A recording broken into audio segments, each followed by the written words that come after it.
Today, people, I'm here to share my opinion on what I feel are the best RGB LEDs in the game.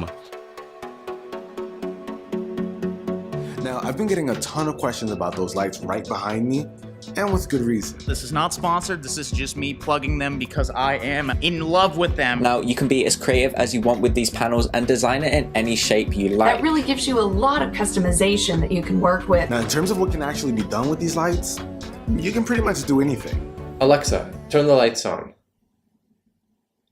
Okay. Okay, so let's hit green. Assuming you have to tap each triangle individually.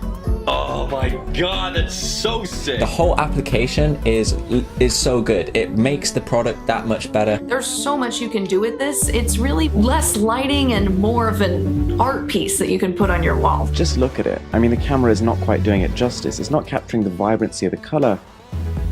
Definitely a huge upgrade to this setup, and I'm super excited. I was overly surprised at how easy these things were to set up. You literally just stick them onto the wall, you download the app on the phone. It provides quite a bit of light, so it's a perfect solution for a room like this in the basement, which you want to bring in warmth and light. Whenever you create a new pattern, it's really amazing how much of that original excitement that I had, it brings back, just because it's something completely new and fresh to look at. These things are stupidly bright, like really bright. It's so bright in here, AGI, that I'm having to wear my shades. It's so bright. I really can't even believe the vibrancy that I'm looking at. It's lighting up the whole room. It sounds amazing. It looks amazing. This lighting system is so innovative and so cool. You are going to love it, I think, just as much as I do. Before I had these in here, it felt like something was missing. I would say that I recommend this, and I might even buy another sets to put somewhere I else. highly recommend this product. My kids love it, I love it. It's easy to use, it's fun, it's functional. It's definitely the future of lighting.